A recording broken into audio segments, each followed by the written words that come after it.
Mianote, bienvenue au QI Jazz Festival 2013. Cette année, le pays hôte, c'est le Mali. Ce soir, le QI Jazz Festival a voulu faire honneur à l'Afrique. L'Afrique, c'est très grand. Mais ce soir, nous avons la chance d'accueillir une grande diva qui s'appelle Rokia Traoré, pour toutes ceux et celles qui connaissent. Rokia Traoré est une diva d'Afrique. Elle a une voix fragile qui porte le souffle de la musique malienne. Suivez-moi pour danser ce soir sur les rythmes endiablés traditionnels du Mali.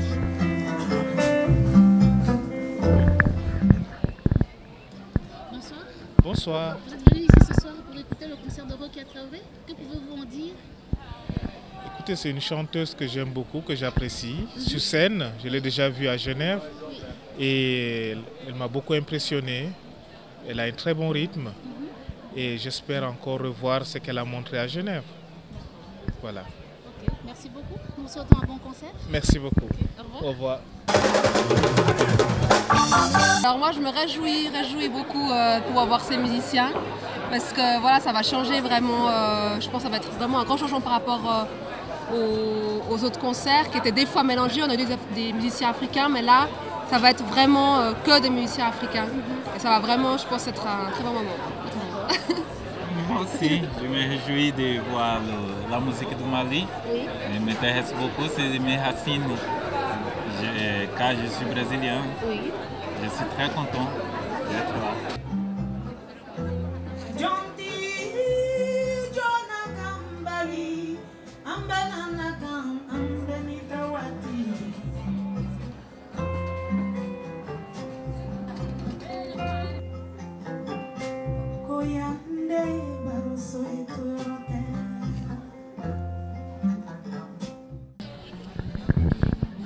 Ben nous, donc moi j'ai été la première fois en Afrique il y a presque 40 ans. Donc j'ai toujours été attiré au fond par l'Afrique noire. J'ai été plusieurs fois et j'ai aimé beaucoup de choses en Afrique, mais aussi la musique. C'est que j'ai trouvé que dans tous les pays où j'ai été, j'ai jamais été au Mali. Okay. Mais par contre, j'ai petit à petit découvert qu'au fond, c'était quand même le pays d'Afrique dans lequel la musique était peut-être la plus importante.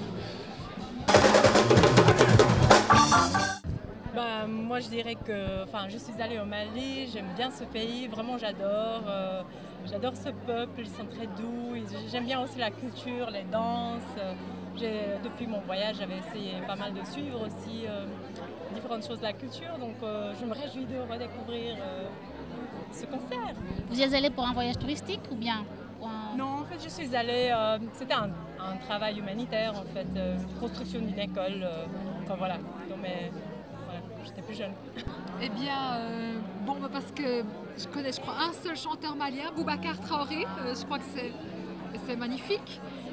Et comme c'est la première fois que je viens au QI Jazz, je suis allée voir sur internet qui est cette chanteuse et je l'ai trouvée magnifique, quoi. Enfin, on entend la tenue, cette femme qui chante des chants de son pays. J'ai pas compris les paroles, mais la musique m'a touchée au cœur, donc je me suis dit elle est là et je vais venir l'écouter. J'avais envie d'écouter des chants, puis d'une belle femme, alors voilà. Un musicien malien. Dans une plage où il y avait pas mal de musiciens maliens. Et sur ça, je suis tombé sur elle. Et j'ai écouté d'autres de ses morceaux, donc j'ai tout de suite accroché. Et depuis, j'essaye de la suivre le long de sa carrière. C'est le premier concert que vous venez d'assister d'elle? En live comme ça, ouais. En live, c'est le premier concert. Le Mali, c'était un peu, et ça l'est toujours, un exemple de dialogue, de tolérance dans un pays où il y a une vingtaine de cultures et d'ethnies différentes, une vingtaine de types de musique différentes qui dialoguent entre elles. Et que ce pays-là, justement, qui était toujours cet exemple pour le monde, subit ce qu'il a subi, ça nous paraît... on était solidaires avec la douleur qui accompagnait ce pays. Aujourd'hui, le Nord est libéré, mais beaucoup reste à construire. Il y a un message d'espoir à faire passer et c'est ce à quoi on pense ce soir. L'artiste qui va ouvrir le festival, c'est quelqu'un qui s'engage énormément. La musique au Mali joue vraiment un rôle peut-être plus fort encore qu'ailleurs. Je ne sais pas si vous le savez, mais par exemple, Oumou Sangaré, avec sa chanson contre l'excision, a fait interdire l'excision au Mali. Et le pouvoir de la musique est très fort au Mali. Les premiers qui renouent le dialogue, c'est bien les musiciens. Cheikh Tidiane Seck, lui, c'était le premier à organiser une grande manifestation à Montreuil, qui est le quartier à Paris, où vivent le plus de Maliens, pour montrer la même chose, pour dire la même chose, pour dire que la musique, la culture, c'est la base d'un dialogue et du vivre ensemble. C'est ce message qu'ils vous font passer et que nous aimerons partager avec vous. Je suis un peu émue, je vous avoue, parce que Cheikh Tidiane Seck, c'est un musicien qui compte beaucoup pour nous. C'est la 4e fois qu'il vient ici. Et on l'aime beaucoup. Et voilà, et on est ému de le présenter. On va laisser place à la musique, au Mali. Bon voyage, bonne soirée. Cheikh Tidiane Seck.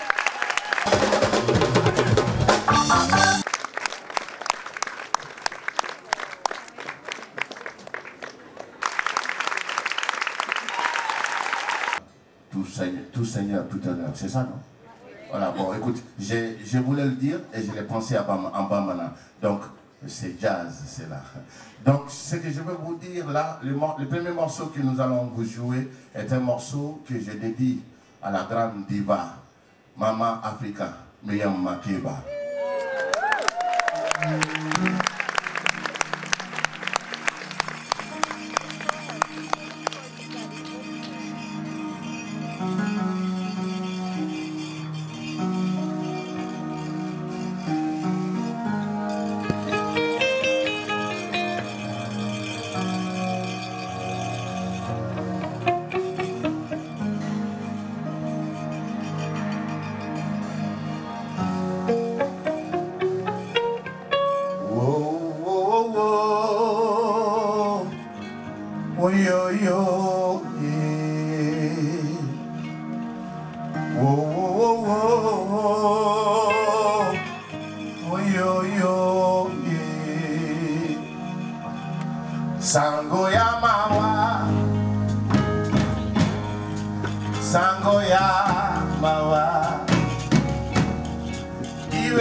Petit François Atiki Biso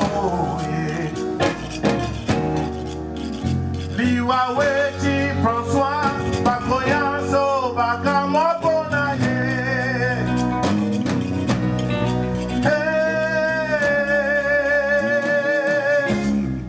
Wechi Mawa Liwa Wechi François Bakoyanso Bakamoponaye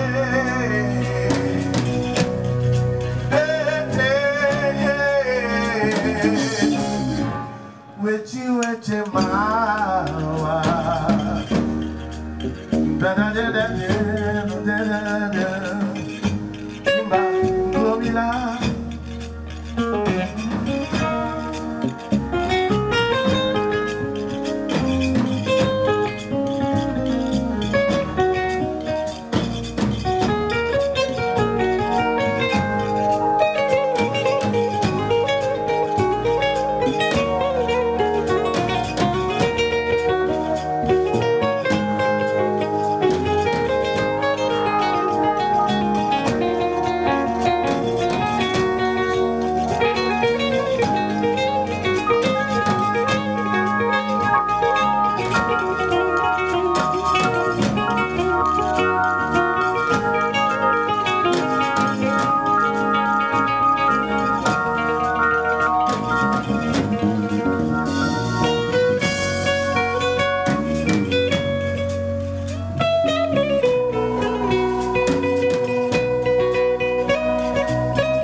Bonsoir, Mimita Zabana de Mia Culture.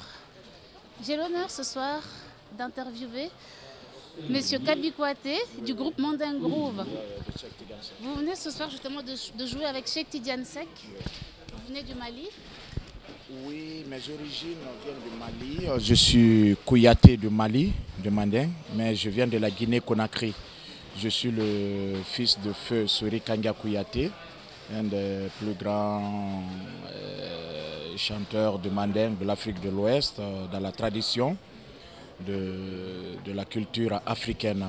Donc, il a été le premier griot à être décoré à l'Académie Charles Cros en 1970 avec un Dix d'or. Donc, je viens dans cette famille. Je suis le fils. Nous avons été vraiment enchantés de découvrir votre musique. Vous jouez un instrument très particulier. Est-ce que vous pouvez nous en parler? Oui, c'est un instrument qui s'appelle le carignan. C'est le premier instrument des griots de Mandingue. Ça s'appelle le carignan. Le chakéré qu'on appelle aujourd'hui dans la cosmopolitique musicale. Sinon, c'est un carignan que Cheikh Tidiane Seck a mis en valeur dans son nouveau opus Le Guerrier, dans son dernier album là. Donc c'est la raison pour laquelle vous avez vu cet instrument particulier qui est le premier instrument mandingue traditionnel. Oui, oui. Et comment est-ce qu'il s'apprend? Ça se transmet de génération en génération? Oui, en grosso modo, ça se transmet en génération en génération. Il y a les griots qui l'utilisent, il y a les comment on appelle, les bamana, les chasseurs, les donzos. C'est leurs instruments particuliers aussi qui font du rythme, puisque eux, ils ont des bolons, des serawangoni, les ngoni. Donc, comme ils n'ont pas de batterie, ils n'ont pas de dundung, donc à travers de cet instrument, on fait du rythme avec. Avec les griots, il y a une autre manière de le jouer aussi, qui fait qu'il a une sonorité de cloche. Ça c'est les femmes qui le jouent. Mais la manière dont moi je le joue, ça c'est les bamana, les donzos qui le jouent comme ça. Donc en sous forme de chakéré, mais qui est rythmé, qui donne un rythme particulier. Moi je vous ai observé jouer justement cet instrument et j'ai eu l'impression que vous étiez un petit peu transporté. Il y a quelque chose de spirituel, vous fermiez les yeux, vous leviez la tête comme ça, comme s'il y avait quelque chose qui vous transportait. Oui, vous avez, Cheikh Tidiane Seck, il a mis cet instrument-là, comme je l'ai dit, en valeur. Et quand tu écoutes là où il se mélange avec le rythme qui était derrière et la cosmopolitique musicale que Cheikh Tidiane Seck a mis en place, et puis pour essayer de donner ce côté traditionnel et puis tout ça, qui est très important, et puis et donc ça fait, c'est une révélation pour moi, quoi. C'est une révélation rythmique pour moi, quoi. Donc voilà. Par exemple, je pense que dans le dernier album de Cheikh Tidiane Seck, j'ai l'impression qu'il y a des sonorités un peu rock and roll, des choses un petit peu nouvelles. On s'éloigne un petit peu de la tradition.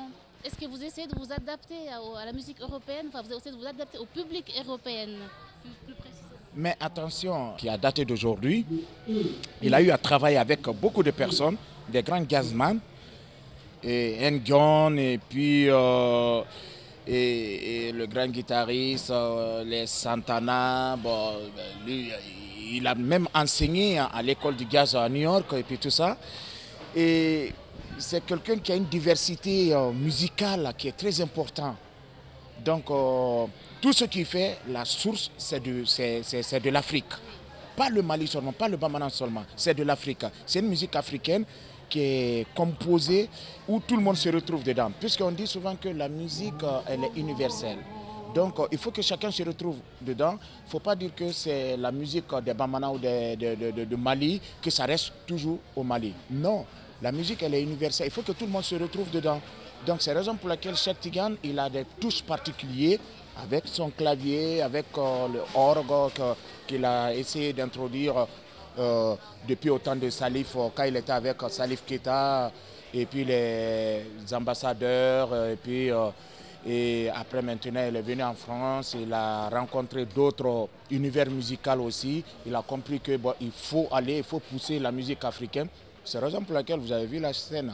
Il n'a que des jeunes et puis autour de lui, il est en train de transmettre quelque chose que la musique africaine doit aller au-delà.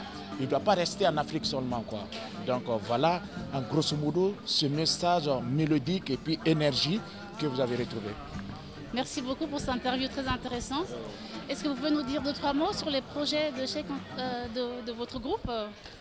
Oui, le projet ne fait que commencer. Là où on vient de descendre dans l'avion, même on était à Qatar et puis on a joué là-bas hier. Et puis on est descendu ce matin. Et puis pour ce festival de QI encore. Donc dès qu'on rentre à Paris, on se prépare pour aller au Mexique. Et puis ça sera en Éthiopie. Il y a d'autres dates aussi qui sont prévues. Donc voilà. Moi, ce que je peux dire comme message à tous mes frères, à toute la population africaine, il faut qu'on soit nous-mêmes. Il ne faut pas qu'on baisse les bras, il ne faut pas qu'on on essaye de laisser notre dignité au profit de quelque chose, puisque c'est ça qui amène la guerre. Chacun dit « moi », personne ne conjugue « nous ». Donc c'est ça qui amène les problèmes. Des gens qui ont eu la chance d'être en tête de la nation et puis tout ça, chacun essaie de défendre son plat. Donc il ne faut pas qu'on les suive. Celui qui est bien, on le soutient pour le développement, pour le moral et pour l'amour des uns et des autres. De toutes les façons, ça va finir. Tout le monde est sensible maintenant à la réalité des choses. Ça va se finir. Il ne faut pas qu'on baisse les bras et puis allons devant. Il ne faut pas qu'on écoute les gens qui cherchent à nous diviser. Que ce soit blanc, noir, jaune, vert, on est tous les mêmes personnes.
Bonsoir, ici Mia Culture, nous sommes au QI Jazz et nous allons interviewer cette grande diva, Rokia Traoré. Bonsoir Rokia Traoré.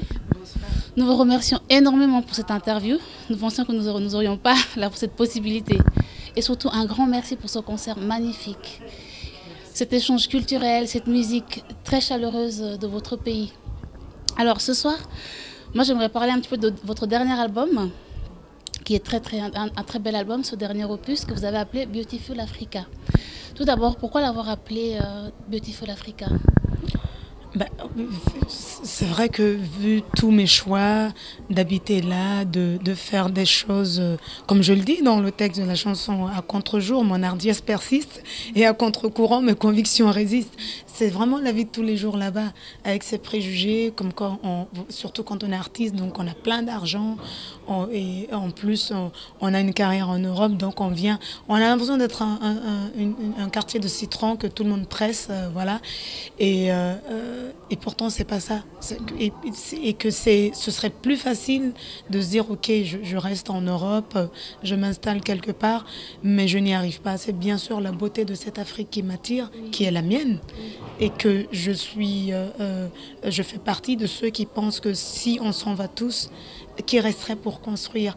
Il faut bien que quelqu'un s'approprie cette Afrique et qu'on lui chante, qu'on lui hurle, qu'on l'aime, et que c'est pour ça qu'on reste là.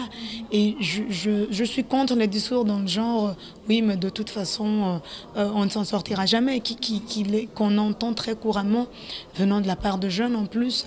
Et puis ben voilà, j'essaie de rester là, de m'accrocher tant que j'en ai l'énergie en tout cas, parce que autant cette Afrique est belle, autant elle est compliquée, mais c'est notre belle et compliquée Afrique à nous, et il faut qu'on l'assume. Et franchement, ce n'est vraiment pas par comment dirais-je, un militantisme sans contenu que je fais ça, c'est que j'y crois réellement. Si je m'investis autant là-bas, c'est que malgré les difficultés, ça m'apporte aussi quelque chose, cet environnement. Et bien déjà d'être à 5 minutes de chez mes parents, de pouvoir être à leur côté, d'avoir une histoire là, de la famille et tout.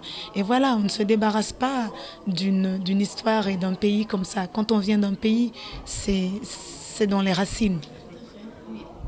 Et justement, dans ce dernier album, vous avez dit que John Parrish vous a aidé dans sa sérénité, il vous a donné de l'assurance. Est-ce que maintenant vous pouvez dire que vous pouvez mieux vous imposer votre musique, votre façon de jouer la guitare par exemple? Oh, disons que c'est vrai que le fait d'être autodidacte à la guitare fait que je ne me prends pas pour une guitariste. C'est que j'arrive à jouer ce que j'ai envie. Et c'est vrai que j'ai même pas envie de jouer, d'interpréter les autres. Évidemment, il y a des très grands guitaristes qui m'ont donné envie d'apprendre la guitare, mais je n'ai jamais eu l'intention de jouer comme eux. Voilà. Donc, il y a ça, ce côté qui est très assumé. Et en même temps, quelque part, ça n'est pas forcément bien parce que je ne me prends tellement pas au sérieux que je compose avec la guitare et puis je donne au guitariste. Et que souvent, on n'arrive pas à interpréter ce que j'ai joué, composé, comme je le joue moi. Donc en studio, John a refusé et il m'a encouragé, il m'a dit mais non, parce que quand tu le joues, c'est pas pareil. Quand c'est quelqu'un d'autre qui joue, que c'est l'autre guitariste qui joue, on perd quelque chose. Donc il faut que tu joues toi-même ce que tu as composé. Et ça fait que là où je pensais faire 4-3 titres, comme sur les autres albums, je me suis retrouvée à jouer sur tous les titres, ce que j'avais composé. Et puis sans l'insistance de John, j'aurais pas fait ça. Donc c'est toujours bien d'avoir un avis extérieur en fait. Et la guitare est un instrument que vous avez appris à jouer très tôt? Très très tôt. J'ai eu ma première guitare, j'avais 16 ans. Et j'en ai pas joué tout de suite parce que je n'avais pas de moyens d'apprendre. Cette année-là, on était au Mali et je ne savais pas trop comment faire. C'était compliqué de trouver un prof.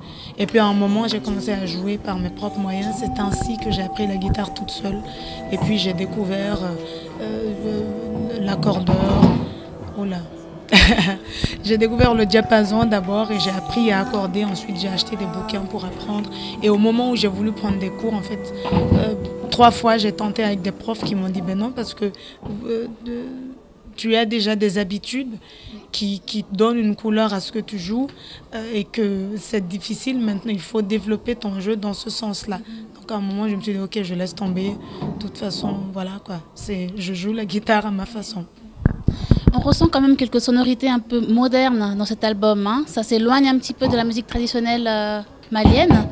Et c'est ce que vous avez voulu apporter? Ou bien c'est un enrichissement, c'est un développement? Ou bien c'est une adaptation, je dirais, au public européen? Alors, disons que de toute façon, à la base, je ne sais pas faire de musique traditionnelle malienne. Tout ce que j'ai fait sur mes 3 premiers albums, c'était un projet monté de toutes pièces. Hein. L'orchestration, balafon, ngoni, calebasse, ce n'est pas une orchestration traditionnelle. Même si les instruments le sont, quand j'ai eu l'opportunité d'entamer une carrière professionnelle, j'ai eu envie de le faire avec des instruments traditionnels et avec une idée précise de ce que je voulais, même si mon amour pour la guitare partait du rock que j'aimais beaucoup et du blues, j'avais pas envie de commencer une carrière avec ça et j'avais une idée précise par rapport au son du balafon. Je voulais trouver un canevas à partir de là, ce qui a trompé beaucoup de gens, surtout quand on n'est pas du Mali et même des Maliens me disent vous faites de la musique traditionnelle. Je dis non, c'est une confusion. Il y a une légère différence. Je travaille avec des instruments traditionnels, mais sur les 3 albums, j'ai fait une reprise qui est une chanson traditionnelle de ma région, donc chantée avec ce gros balafon. À part ça, tous les textes sont des textes écrits et des musiques composées.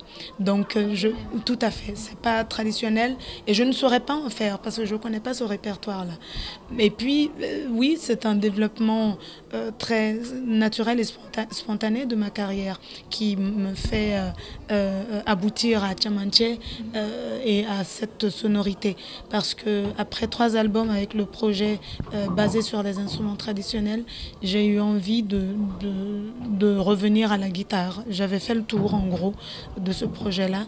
Et donc l'album précédent qui est Tiamanché commençait un nouveau projet pour moi avec des instruments européens, enfin occidentaux, qui nous sont venus d'Europe, hein, des guitares électriques, basses, batterie, et j'ai gardé que l'ongoni. Et donc c'était le départ d'un nouveau projet et puis ensuite cet album Beautiful Africa est le développement de Tiamanché qui grâce à John, je vais vers des sonorités plus rock, encore plus ancrées dans le rock que Tiamanché était plus blues rock et que là ça progresse vers quelque chose de plus rock tout en même temps. Sur la totalité de l'album, je voulais pas non plus. En fait, ce que j'ai aimé quand j'ai écouté les albums et le travail de John, c'était le son qu'il avait, mais je n'imaginais pas faire ce son-là pour moi, c'est-à-dire la même chose. J'ai imaginé c'est la personne capable de faire ce son, travaillant, collaborant avec moi pour aller vers ce que j'imaginais. Et puis, c'est encore mieux que ce que j'ai imaginé, évidemment. Moi, il y a ce que j'imaginais et puis il y a ce que lui imaginait aussi. Et comme la collaboration s'est très bien passée, on s'est senti très bien chacun. Et puis, le résultat du travail, en termes de son, en tout cas, moi, ça me plaît beaucoup. Son travail me plaît vraiment. Et sinon, quelles ont été les influences pour ce dernier album? L'actualité de l'Afrique, le développement, l'état actuel un petit peu? C'est un bilan peut-être? En fait, tous les titres de l'album étaient terminés, composés, les textes mis sur les mélodies, les arrangements finis. Parce qu'au Mali, je travaille avec les choristes, l'ongoni et une calebasse pour donner la rythmique. Donc ce premier travail d'arrangement et de composition avait été fait et on devait rejoindre la partie européenne du groupe pour des répétitions avant d'entrer en studio lorsque le coup d'État est tombé. Donc l'album était fini en fait. Et puis la dernière chanson Beautiful Africa a été écrite bien après, en juillet, lorsqu'on a finalement, c'était dur en même temps de vivre dans une situation comme ça, on ne s'y attendait pas, j'ai tout investi au Mali, j'habite là et on se retrouvait bloqué, c'était le jour de mon départ, le vol n'est pas parti à cause du coup d'État. Donc il y a tous les projets qui étaient là entre le mois de mars et jusqu'à juillet au début de l'enregistrement, on avait beaucoup de projets avec ma fondation et les jeunes pour une salle de spectacle à Londres par rapport aux événements culturels autour des JO. Et il fallait sauver les projets en même temps. J'étais très découragée, donc c'était un état d'esprit assez spécial. Et il a fallu tenir le coup quand même. On a perdu beaucoup d'argent au niveau de la fondation, mais on a sauvé tous les projets. Et quelque part, lorsqu'on est arrivé à l'enregistrement de l'album en juillet, pour moi, c'était une sorte... Je pouvais souffler, même si ce n'était pas réglé au Mali. On avait en tout cas sauvé les projets. Et en même temps, je restais très préoccupée par la situation là-bas. Et puis, j'ai eu envie d'écrire cette chanson. C'était l'avant-dernier jour d'enregistrement, parce qu'on a enregistré en une semaine. Je pense que le 6e ou 5e jour d'enregistrement, j'ai écrit cette chanson et sa mélodie. Et j'ai donné à chacun sa partition le lendemain. Et on a enregistré... la musique et moi, au moment du mix, j'ai finalisé, entre-temps travaillé la voix, le texte sur la musique composée et j'ai enregistré les voix avant de faire le mix. Donc c'est vraiment la dernière chanson de l'album qui donne son titre à l'album. Il n'y aurait pas eu ces problèmes au Mali, j'aurais jamais appelé un album Beautiful Africa. Parce que c'est le genre de choses où je me dis, c'est pas la peine que je le chante, ça se voit, c'est de toute façon. Et là, ça devient très naturellement vraiment on a envie de le chanter et de le crier parce que tout d'un coup, il y avait les projecteurs sur le Mali, chacun son jugement, la polémique et tout. Et puis j'avais envie de dire oui, mais voilà, ce Mali-là, cette Afrique, je viens de là et j'en suis fière, je l'aime. Toutes les grandes nations traversent des moments de difficulté.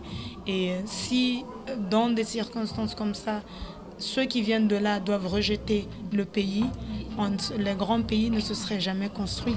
Les grandes nations ne se seraient jamais construites. Donc voilà, c'est une manière de dire...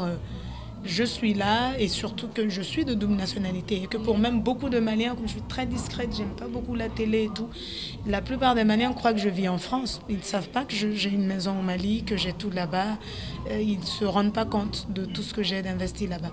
Donc c'est important de le dire, oui, j'ai une double nationalité et j'assume absolument cette double nationalité. Je ne nie pas, je suis investie en France aussi, ça me concerne. Mais je pense que les pays africains qui ont réussi à comprendre ça et laisser la possibilité à leurs ressortissants de garder la nationalité du pays lorsqu'ils ont eu une nationalité européenne, c'est une très très bonne chose parce que personnellement ça me met dans une position dans laquelle je me sens très bien et que concernant le Mali et par rapport à ces problèmes-là, il n'y a pas de discussion. Je suis malienne et je sais que le Mali a besoin de moi et que je mets cela en avant. Au Mali, j'ai une histoire, j'ai ma famille, j'ai des amis, voilà quoi. Et je suis africaine. Oui, quel beau discours, c'est magnifique. J'ai encore une autre question. Qui est Bako Dagnon? Bako Dagnon, Oui. Bako Dagnon est une des plus grandes cantatrices griottes maliennes qui a une vision très conservatrice du rôle du griot. C'est-à-dire c'est pas du genre qui va chanter les louanges d'un trafiquant de drogue parce qu'il est riche.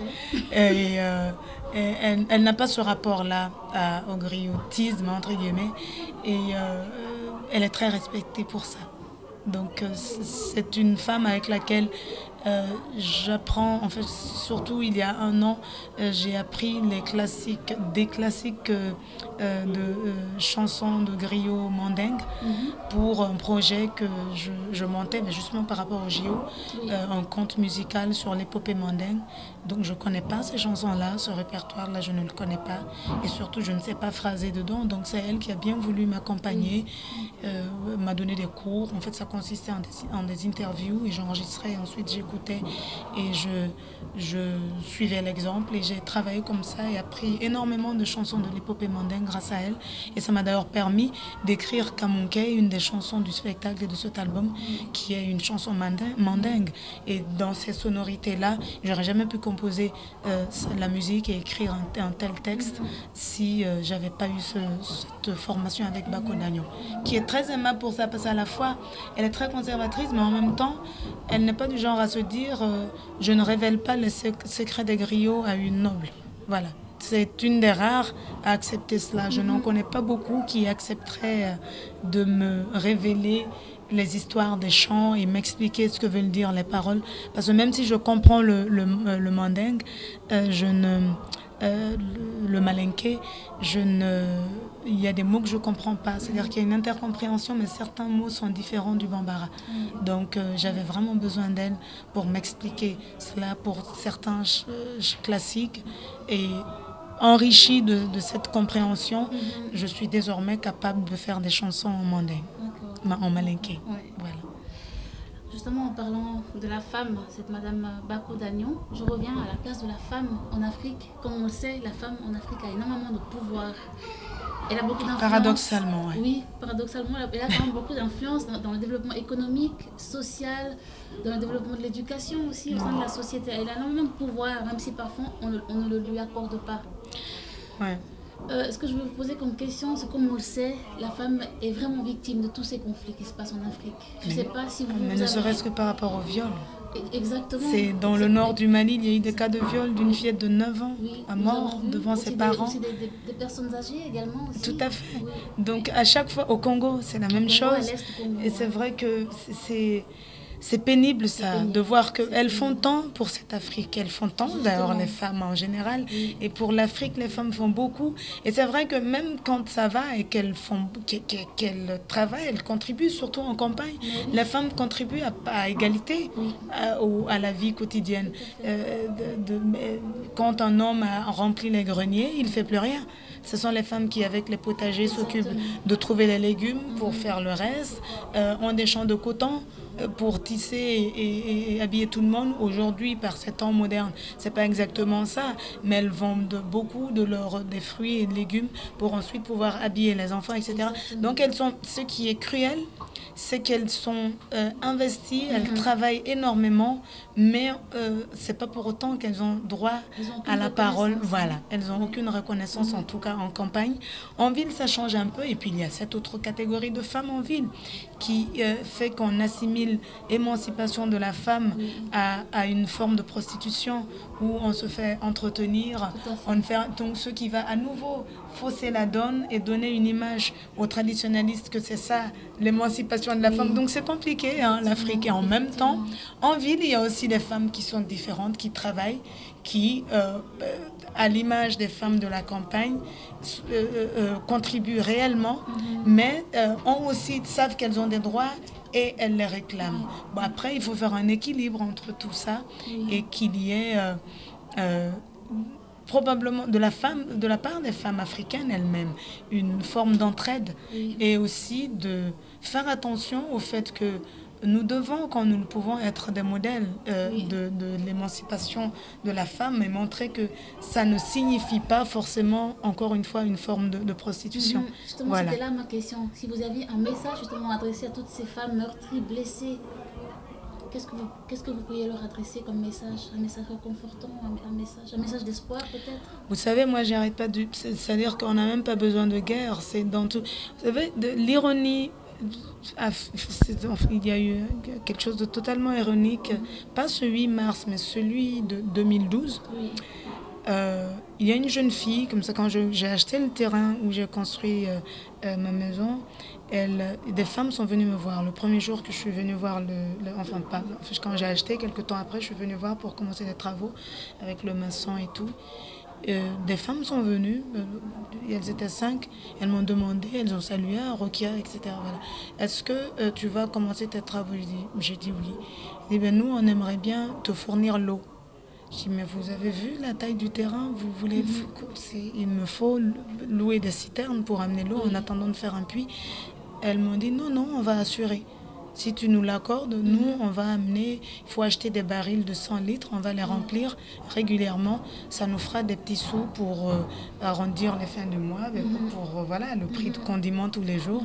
Je lui ai dit, écoutez, si vous pensez que vous pouvez, on va essayer. Et jusqu'à ce que je puisse faire un forage, on a fait la clôture de 3000 mètres carrés et commencé le bâtiment avec des femmes qui prenaient dans des seaux de 30 litres toute la journée. Elles se relayaient, elles se sont organisées. Chaque baril de 100 litres coûtait 500 francs CFA, donc moins d'1 euro. Et c'était déjà le plus cher parce qu'à l'époque, on leur prenait ça moins cher encore. Et voilà, déjà, je me sentais mal de les payer à ce prix. Mais j'ai trouvé... Et puis cette jeune fille, elle aidait sa mère. Il n'y avait que des filles. Il y avait les femmes et leurs filles. Les femmes et leurs nièces. Et puis c'est devenu une affaire de femmes. C'est-à-dire que moi, plus tard, des loueurs de citernes sont venus me voir. J'ai dit, ben non. Elles me disent, oui, mais les femmes, lorsque vous arriverez à la terrasse, elles ne pourront pas amener de l'eau parce que le béton, il faut beaucoup d'eau et tout. J'ai dit, on va se débrouiller, j'achèterai plus de barils. Elles l'ont fait jusque-là, c'est elles qui vont le faire. Donc on s'est vraiment bien entendu là-dessus. Et puis, au final, quand j'ai habité là, 2 d'entre elles continuent à travailler dans la maison aujourd'hui, dont cette petite jeune qui devait avoir 14-13 ans à l'époque, qui a du coup fait un gamin à 15 ans. Donc le truc compliqué, c'est comme ma fille un peu, elle travaille là. Enfin bref, donc on discute de beaucoup de choses. Quand elle vient travailler le matin, elle me raconte sa soirée et tout. Donc elle vient, elle me dit, oh, mais tanti, tu sais ce qui s'est passé? Hier, quand je suis rentrée, je raccompagnais, ma copine était venue me voir, je la raccompagnais. Juste à l'angle de ta rue, là, une fille s'est faite violer. Je dis, pardon? Et puis j'ai dit, mais tu me racontes ça comme ça? Elle me dit, non, mais je me suis dit que tu as dû entendre les cris. J'ai dit, mais arrête de me dire ça, j'ai rien entendu et je m'en veux en plus. Je dis, mais il était tard alors? Elle me dit, non, à 19h30. Je dis, mais quelle est cette histoire? Et elle me raconte la scène, une agression sexuelle d'une forme de gang, 7 personnes. Et en plus, ça m'a abattue. C'était le 8 mars, donc cette jeune fille s'était faite violer, juste comme ça, c'est-à-dire que c'est 1 an après que j'ai compris ce qui s'était passé. Et moi, j'ai pas arrêté d'en parler. J'étais fâchée contre elle. J'ai dit, mais tu aurais pu venir m'appeler. Parce que du coup, elle s'est arrêtée et quelques autres personnes sont venues pendant qu'ils la violaient. Ils les ont suppliés d'arrêter et ils les ont menacés. Donc, ils se sont arrêtés là, regardez, mais c'est pas sympa. Et ils l'ont remis dans la voiture, ils sont partis avec elle. C'était bien avant la guerre au Mali ou quoi que ce soit. Donc, il y a vraiment, les femmes sont victimes d'agression. Et cette année, le 8 mars, mais vraiment jour pour jour, à un moment, une autre de mes nièces me parle on parlait de tout ce qui passe dans les téléphones et ils étaient en train de regarder quelque chose. Je dis, mais ne regardez pas ça. Pourquoi vous regardez toutes les bêtises que les gens envoient dans les téléphones? Et donc, ça les fait rire. Je dis, mais non, c'est vous qui les encouragez. Si personne ne regarde, on arrêterait. Et puis, elles me disent, mais tu sais, d'ailleurs, tu as vu l'histoire de Ami Collet? J'ai dit, mais c'est quoi l'histoire d'Ami Collet? Ben, c'est une fille qui s'est faite violer et ils l'ont filmée. Et ils l'ont passé dans les téléphones. Et puis une autre dit, oui, mais tu te rappelles, c'était l'histoire derrière la maison. J'ai dit, quoi? Et là, je me dis, ben, c'est le 8 mars, l'année... J'ai dit, donc, mais c'était l'année dernière, le 8 mars, c'était là, le 8 mars 2013, qu'elle me raconte ce qui s'est passé. Et en fait, c'est une jeune fille qui habite un quartier, à Bamako, qui s'est faite embarquer dans la voiture de jeunes du quartier parce qu'elle ne saluait pas. Et ils l'ont violée pour la corriger parce qu'elle ne salue pas. C'est sa main, mais je me suis dit, du coup, et ils l'ont menacée et ils l'ont filmée en lui disant, si tu en parles, on diffuse. Et elle n'en a pas parlé, mais en arrivant à la maison, c'est son frère qui s'est rendu compte qu'il y avait un problème. Et donc, finalement, elle le raconte. Apparemment, il a réussi à les enfermer, mais ils ont du coup diffusé. Donc, il y a cette petite qui n'a rien fait du tout. Au contraire, quelqu'un de bien élevé qui est plutôt timide, apparemment, ne voulait pas parler. Ils l'ont embarqué dans une voiture, ils sont allés l'agresser parce qu'elle ne saluait pas. Et ce sont des choses qui me révoltent. Depuis que je sais ça, je suis encore plus... perturbée parce que du coup désormais une autre de mes cousines me dit qui travaille là et qui est avec moi à la maison également, qui me dit oui mais elle habite à côté de chez une de mes tantes. Je me dis mais je vais la voir cette fille. Et elle me dit oui, sa famille l'a envoyée un peu en voyage pour qu'elle la consoler, mais elle sort plus et tout. Je dis mais qu'est-ce que je peux faire pour elle? Et puis voilà, ça fait mal. Et c'est vrai que guerre ou pas, on est dans des sociétés où il y a des agressions parce qu'on ne salue pas. Ou d'autres se font agresser parce qu'elles portaient une mini-jupe. Et en plus, elles sont, je ne sais pas, critiquées parce qu'elles ont fait exprès. On est en plein dans ça aujourd'hui. C'est-à-dire que dans cette évolution très rapide des villes africaines, dans ce développement très rapide, il y a des histoires comme ça et qu'il y a définitivement quelque chose à faire pour au moins soutenir ces victimes-là et leur faire comprendre que ça n'est pas de leur faute. Peu importe ce qu'on porte comme habit, peu importe le comportement, on doit être en mesure de choisir les personnes avec lesquelles on veut coucher. Disons les choses clairement.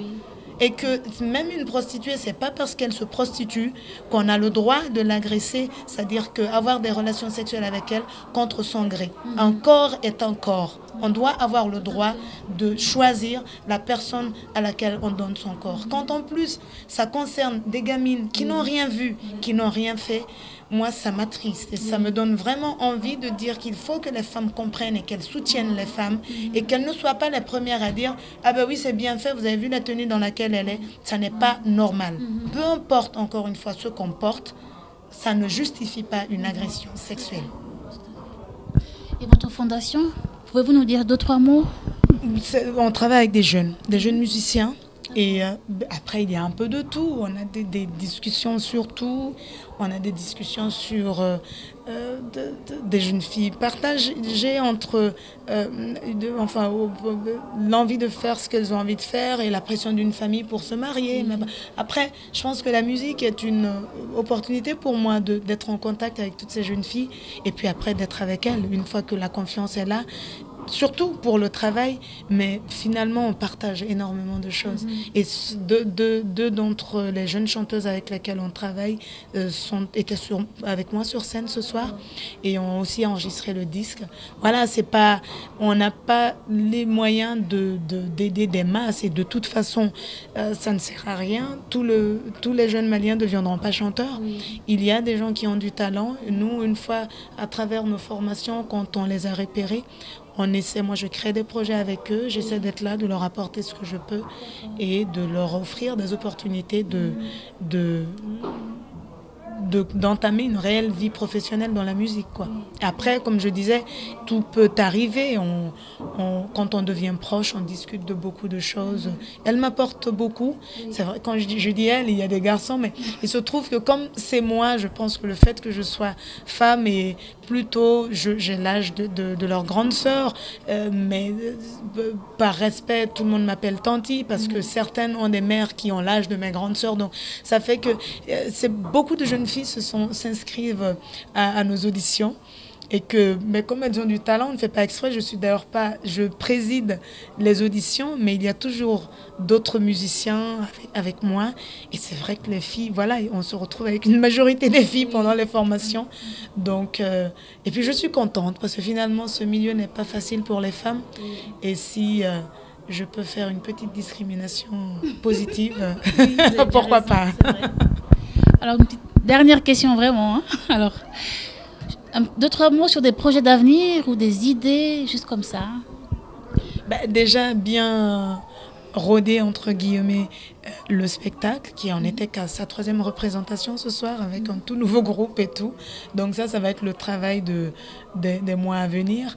Et puis pendant ce temps, c'est vrai que j'ai déjà commencé à travailler sur le prochain album. Ça va vite, on écrit vite et tout. Donc et puis il y a mon fils aussi, j'ai un petit garçon de 7 ans. Il faut passer du temps avec lui. Donc son éducation et le voir grandir est un plaisir. Ça fait désormais partie de ma vie.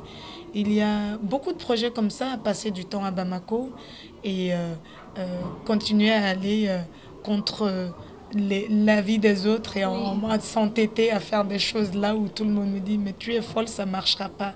Mais que voulez-vous? Ce continent est magnifique et d'ailleurs ça attire beaucoup d'étrangers, alors pourquoi pas nous qui venons de là. Donc moi je suis très contente d'être là. Même malgré les problèmes au Mali, j'ai beaucoup d'amis ressortissants français qui pour le coup sont binationaux mais d'origine française, qui sont restés et qui ont investi là, qui ne sont jamais partis. Et puis donc voilà quoi.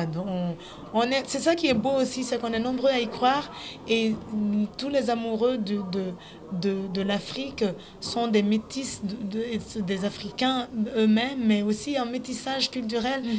Ça c'est nouveau. C'est que c'est des deux côtés. On y croit et qu'on continue à y croire. Je sais que c'est un peu fou, mais j'y crois en plus. Mais j'y crois vraiment, quoi. Cette Afrique fleurissante, unie, sans guerre. C'est-à-dire, oui, avec des États qui ne se comprennent pas, mais qui arrivent à discuter et qui ne s'entretuent pas, qui ne se laissent pas manipuler parce que voilà, pendant que la polémique y va en Occident, en Europe, c'est nous qui mourons et c'est nous qui souffrons, quoi. Et ça, j'espère, plus qu'espérer, je suis convaincue qu'un jour on le comprendra. On arrêtera de prendre tous les prétextes, la religion, les différentes ethniques pour se tuer. On peut se parler aussi. C'est possible. Il y a eu des grands empereurs en Afrique qui ont bâti leurs empires en arrivant à installer un dialogue de discussion avec les différents royaumes et pas forcément mettre la pression par la tuerie et la violence. Eh bien, si Soundiata Keïta, par exemple, a existé et qu'il y a eu la charte de Kurukanfuka, je crois qu'on est capable partout en Afrique de refaire la même chose, de nous retrouver, de savoir qui on est et d'être à nouveau fiers de nous-mêmes et avoir du respect pour nous-mêmes. Arrêter de nous tuer et arrêter de nous faire souffrir et arrêter d'abuser, de se servir dans les caisses publiques, arrêter de faire souffrir une population qui souffre déjà assez, et puis arrêter d'exiger du fils ministre qu'il prenne tout le monde en charge et du coup il puise dans les caisses et puis voilà, on n'en sort plus, c'est l'engrenage de la corruption. Je pense qu'il est possible d'arrêter tout ça. Mais vous qui êtes fille de diplomate, la politique ne vous a jamais intéressé? Parce que je trouve que vous avez un discours très porteur. Vous êtes une personnalité d'influence et votre message peut être écouté justement par de nombreuses personnes. Je suis trop passionnée pour faire de la politique. Je suis vraiment, quand j'y crois, j'y crois. Et mais en politique, je pense qu'il faut savoir être mesuré et calculer un peu. J'en suis incapable. Et puis je pense que de cet autre côté, il y a besoin en Afrique de leaders d'opinion qui ne soient pas dans la politique, justement, qui n'aient pas d'intérêt à défendre en politique, qui puissent avoir assez de recul pour dire ce qu'ils pensent de tout le monde, parce que voilà, je prends pas de pot de vin. J'en ai pas. Je gagne ma vie en chantant et je le dis toujours et je le disais encore à un géomètre qui m'a vendu un terrain et qui veut que je laisse une parcelle. Il dit oui mais toi tu as les moyens. Je dis mais tu me vends quelque chose avec les bornes et tout, le bornage fait et maintenant tu me dis que c'est sur une partie de la rue qu'il faut que j'en laisse. Oui mais comme vous avez les moyens. Je dis mais vous savez, moi je gagne mes sous concert par concert, disque vendu par disque vendu. Donc, je ne sais pas, euro par euro, assemblée. Je ne suis pas griotte, on ne me donne pas des kilos d'or, on ne me donne pas des bagnoles. C'est comme ça que je veux dire, la dernière Mercedes avec la grosse villa, non. Je ne suis pas dans cette réalité, je ne me sentirais pas à l'aise avec ça. Et que je suis fière de gagner ma vie de la sorte. Et du coup, ça me permet de parler de choses parce que je n'ai rien à craindre. Et il faut que ça reste ainsi. Il faut qu'il y ait des gens en Afrique qui soient dans cette position de ne pas avoir peur d'un secret qui puisse être dévoilé et qui puisse parler des choses avec franchise et honnêteté. Donc, je ne ferai jamais de politique, j'en suis sûre. Mais c'est vrai que pour l'instant, nous n'avons pas la chance d'avoir des vraies démocraties. Non. Non, parce que, disons que... Après, je pense qu'il faut être patient avec cette Afrique les pays qui ont leur indépendance depuis le plus longtemps n'ont pas plus de 60 ans d'indépendance. Et le plus jeune des pays africains, le plus jeune des pays indépendants africains, on était là, c'était l'Afrique du Sud quand ça s'est passé. Donc ça fait quoi, 20 ans, même pas peut-être. Et ça n'est rien. Ça prendra du temps. Je pense qu'on a connu des formes de démocratie par le passé dans certains endroits de l'Afrique, par la manière de diriger de certains empereurs ou rois. Mais la rupture a duré longtemps. La colonisation a duré plus d'1 siècle. Et on ne peut pas attendre de l'Afrique qu'en moins d'1 siècle, on soit capable de refonctionner. Après, oui, on n'est pas prêt à la démocratie, donc on est prêt à quoi ? À des pouvoirs militaires de mêmes personnes qui sont là depuis des années, ou alors à des monarchies qui ne sont plus naturelles, puisque pendant tout le long des colonisations, ces rois-là n'étaient plus rois. Et donc, de nouveaux rois, pourquoi? Donc c'est compliqué. À un moment, je pense que ce qu'on a de mieux à faire et à travailler, à développer, c'est quand même la démocratie. La capacité à décider de qui on veut comme dirigeant et la capacité de dire non par la voie des urnes et de s'exprimer et de ne pas être d'accord et de parler mots, en utilisant les mots. Si on est arrivé aux indépendances, je pense qu'il faut qu'on se rappelle tous les grands écrivains qui nous ont amenés là. Ils ne l'ont pas fait avec des armes. On n'avait pas le pouvoir de se battre contre l'Europe à l'époque. Ils l'ont fait par les mots. Ils y sont arrivés. Mais pourquoi, si on ne peut pas suivre cet exemple et comprendre que l'avenir de l'Afrique est dans l'éducation? Pas seulement apprendre des langues qu'on a héritées de nos ex-colons, mais utiliser ces langues-là pour mieux communiquer entre nous. parce que désormais c'est plus facile, tout en préservant nos multitudes de langues qui véhiculent des cultures et des richesses qu'il ne faut pas qu'on perde. Et que aussi, ces langues-là, on peut les utiliser pour mieux nous comprendre nous-mêmes et mieux se comprendre et retrouver une fierté de nous-mêmes. Et nous débarrasser une bonne fois pour toutes de ce complexe d'infériorité qui est quand même là et qui est lourd et qui est comme un boulet. Oui, une freine. Voilà. Rukia Traoré, merci infiniment pour cet entretien très enrichissant. Mon plaisir. Vraiment, nous nous réjouissons donc pour votre prochain album, donc vous venez déjà d'évoquer maintenant. Oui, mais j'ai commencé à écrire. Moi. Cela dit, peut-être que tout ce que j'écris là ne feront pas partie du tout. De Ça m'arrive. Des fois, ce sont que les dernières chansons écrites qui sont sur l'album. Et on verra bien. D'accord, merci beaucoup. Merci à vous. Voilà, c'était Mimita Zabana pour Mia Culture. Bonne soirée.